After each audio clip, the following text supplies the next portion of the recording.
Hey, what's up everybody? Welcome back. Brandon again. I'm in my car, obviously, as you can probably tell, driving home from work, had some time to kill. I thought I'd go ahead and make a video talking about how I got into weight training because it's a topic that many of you have asked about or at least shown interest in, as well as I haven't talked about it in a video in a long time, and I'm getting to the point where I have several hundred videos and it's not realistic to expect everyone to watch every single video, although I know some of you have, and I don't know if I should be very proud of you or very sad that you've had to watch me for almost 400 videos.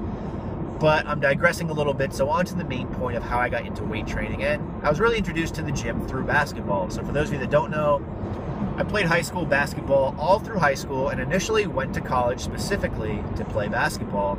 And it was my freshman basketball coach in high school that first brought us into the gym. After we made final cuts, one of the first things on the docket to do was, all right, let's get in the weight room and test your maxes.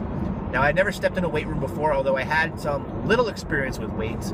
I think my parents always had a pair of like 10-pound dumbbells in the basement, and one of my friends growing up, his dad had a bench in the basement, but it was one of those crappy little benches with the skinny bar and the cement weights that you guys have probably seen at some point or another. They're always up for sale at yard sales because, let's be honest, no one wants those. But we stepped into the weight room, and the funny thing is the weight room we went into is really nice at my high school gym. My high school is well known for producing very good athletes all around, specifically in football, both on the college and professional level. So we had a huge weight room. We had many squat racks, we had deadlift jacks, we had heavy metal music pumping at all times, we had chalk flying all over the place. So it was a really intimidating experience for someone who had never been into a weight room before. And I know a lot of you guys face this at first, just start getting into training, which is probably one of the reasons why Planet Fitness is in business, because I can't understand a reason why anyone else would ever want to go in there. But again, digressing a little bit. But he went in there with maxes, and we had to max out in 2 lifts. The first lift was obviously the bench press, of course. Who doesn't want to max out in bench? But the second lift that the coach wanted us to max out in was, wait for it, barbell curls. Interesting, right? What is this, Cali muscle?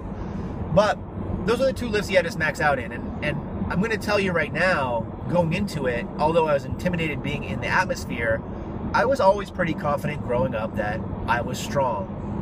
I don't know if it was strong for my age or what, but I always thought in my mind that I was strong. You know, playing flag football or tackle football with the neighborhood kids, just wrestling around or getting in fights with my brother, I always felt like I was a little bit stronger than other people. Maybe that's just my narcissism coming through, which is now kind of glorified on this YouTube channel. But that's what I thought. So I went on and I benched whatever, worked up to my max, and just at the time I was about 6'1", probably my freshman year, maybe just over 6 feet, about 160, 170 pounds. So I was tall and I was skinny, but I still felt like I was relatively strong despite not ever really lifting. And I was really deflated to find out that my max was like 115 pounds. And I think part of this, number one, was I thought I was going to be strong, really stronger. And number two is some of the other people that made the basketball team also happened to be on the football team, which went through weight training already. So they were already experienced to this, so there were some people that were a bit stronger than I was. So I was really kind of deflated at this point, thinking, wow, you know, I'm weak. But I think part of that really motivated me. And going forward to today, it's one of the reasons why in my videos and my commentary, I oftentimes talk down upon myself, say, oh, you know, I just didn't feel good, or I didn't feel like I'm strong enough. I understand I've made tremendous progress, but as part of this, kind of having that chip on my shoulder or feeling like the underdog has always been something that's really driven me. And you'll find a lot of sports athletes do this still as well. A lot of the teams, especially football, now playoffs are in play, really rally around this fact that, you know, no one expected us to do this, no one expected us to be here. So playing with a chip on your shoulder is something that kind of plays a role for me in how I train with weights. Yeah, I know I'm stronger than some people, but there's people out there that really make me look like a little bitch, so to say, and that's really motivating to me to keep progressing. So, anyways, getting back on topic, 115-pound bench at 6'1", 170 pounds.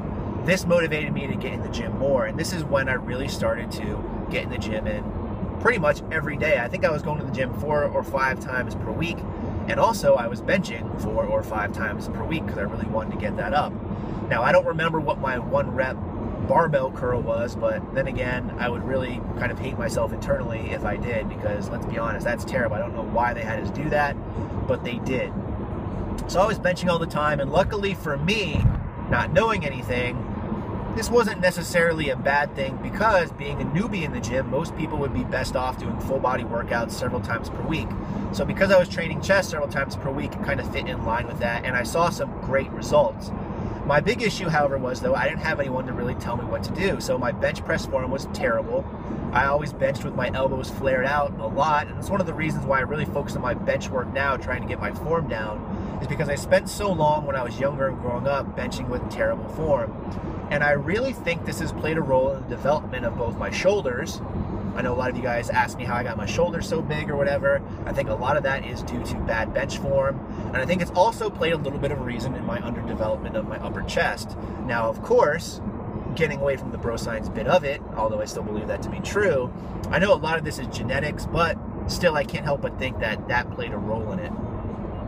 So the problem was all I did was really bench and do the arms because I didn't know anything else, and that's all I was really interested in. And it wasn't until my junior year of high school that I started taking weight training as an actual class. I took it my junior and senior year, that I started to get introduced to some of the other lifts. And the other lifts we did were things like squat, decline bench, incline bench. I think we did some power cleans, but I don't think I actually ever did a lat pull down until like my junior or senior year of high school, even though I've been training for like 2 years, because I just didn't realize I needed to train back. So I had some issues because of that. But the bad thing with the weight training class was, even though it introduced us to these new lifts, at the beginning of the semester, the way that it worked is you would be tested in these lifts. They'd show you how to do it. You'd be tested. And then throughout the semester, you could go and retest at any time and try to make improvements. But you weren't really graded on that. You never had anyone that really put you on a program. So although we had a strength training coach that coached the football team, there wasn't anyone that said, all right, do this or that. They just said, all right, you come in and you work out. Here's a workout card. Just fill in what you did and turn it in at the end of the class. And as long as you had something on there, that's all they cared about. They just didn't want you sitting around. So I went to what I was really familiar with, the bench press, arms, eventually maybe a lat pull down or two. But I would only do squats, I'd only do power cleans when we had to max out, which wasn't very often. It was really at your choosing. So I really got underdeveloped in those things, and I got a good strong bench and a nice big chest and decent sized arms, but that was it. I was kind of weak all around. And it wasn't until I went away to college and played basketball and I ended up breaking my foot that I really started to get involved in everything, because it was at that time when I broke my foot that I finally got to see some of the benefits of eating how I did. Because all through growing up, being tall and skinny and always playing sports, I always burned off whatever I ate. So I could have pizza, McDonald's, eat whatever I want and not gain any weight. But when you're pretty much bedridden, not bedridden, but you can't go and do all this high activity that you're used to doing and you're still eating the same, you end up putting on weight. So I was like, okay, so this actually works. I can actually gain weight. And while my foot was broken, I really spent a lot of time in the gym because that was the only real activity that I could do. And because combined with all the weight training I was doing, as well as the caloric surplus I was in for the first time probably ever, I gained a lot of size. I think my freshman year going into college, I weighed 190, and coming out, I weighed like 215. And that's where I got the majority of my stretch marks from, that freshman year of college.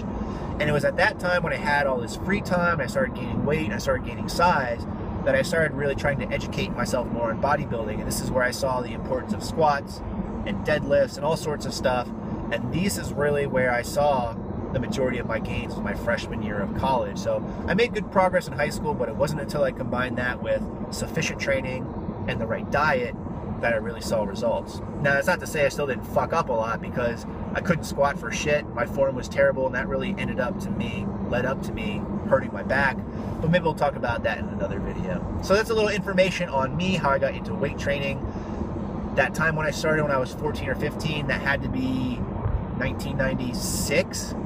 So we're coming up on 2014. It's 2014 now, about 18 years worth of training. It's been a long time. A lot of time it was done wrong and wasn't right, but we're still making gains, and that's all that counts. As always, everybody, thanks so much for watching, and stay big.